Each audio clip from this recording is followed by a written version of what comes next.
Bonjour Jacques, vous êtes responsable du réseau sécurité à la chasse auprès de l'Office national de la chasse et de la faune sauvage et vous allez montrer à nos lecteurs comment est-ce qu'on doit manipuler une arme en toute sécurité pour la sortir de son véhicule et se rendre jusqu'à son poste. Aucun problème. Mon arme est dans son étui, dans le véhicule. Pour vérifier cette arme avant d'aller à la chasse, je vais déjà sortir l'étui du véhicule.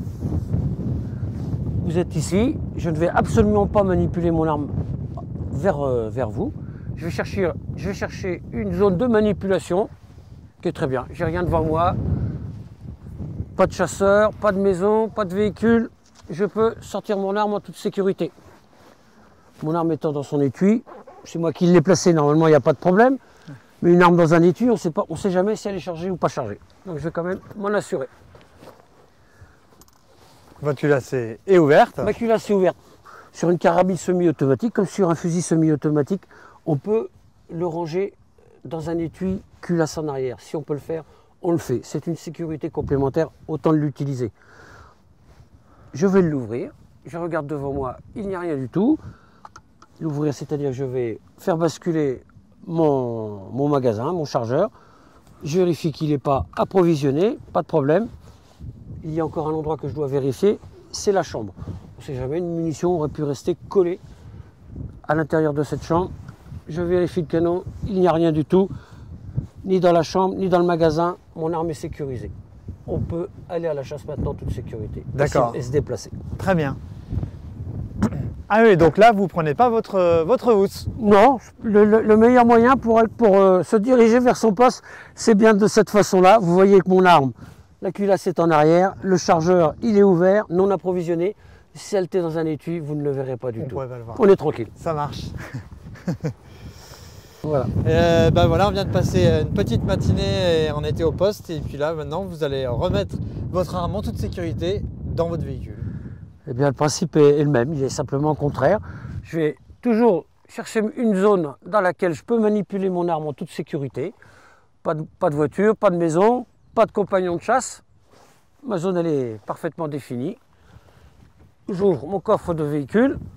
J'avais vérifié bien avant de quitter mon poste, quand la fin de battue a été sonnée, que mon arme soit déchargée. C'est la première chose que le chasseur doit faire. Signal de fin de battue, décharger son arme.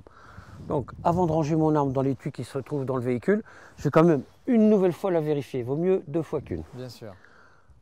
Mon chargeur est totalement démuni de munitions. Il n'est pas approvisionné. Je vérifie ma chambre, qui est vide. Je peux ranger la carabine dans l'étui, soit le chargeur fermé, soit le chargeur ouvert. Il n'y a pas de problème. Si c'était une carabine à verrou, je pourrais très bien enlever le chargeur. Ça peut se faire. Je vais le fermer. C'est beaucoup plus pratique à la ranger dans l'étui. Donc, je sors l'étui de la carabine, je revérifie devant moi, il n'y a rien. Je peux baisser mon canon en toute sécurité. Je range mon arme dans son étui et dans l'étui. L'étui, je le mets dans la voiture. Voilà. La meilleure façon de ranger une arme dans un véhicule, c'est bien dans un étui. La réglementation autorise, pas pour ce type d'arme bien évidemment, mais sur un canon à basculant, des fois de le mettre en 3 morceaux, hein, la crosse, le canon et la longuesse, mais cette arme reste quand même fragilisée dans la voiture, il suffit qu'il y ait un coup de frein ou autre. La meilleure solution, c'est vraiment de ranger son arme dans un étui. C'était la question que je voulais vous poser effectivement. Avec un fusil, même manipulation, si ce n'est que ensuite on peut la mettre en 3 parties. Tout à fait. Et on est voilà. plus sécurisé. Donc les grands principes, hein, on sort son arme et on la manipule pour la vérifier dans une zone où il n'y a strictement personne, ni véhicule, ni maison, ni rien du tout. C'est très désagréable quand vous êtes à la chasse et que vous voyez vos compagnons de chasse qui sortent leur arme de leur véhicule, qu'ils n'ont des fois pas forcément très bien vérifié et qui vous la passent sur le ventre. C'est évident. La journée de chasse commence très mal. C'est clair. Et bien maintenant, vous le savez. Merci beaucoup Jacques.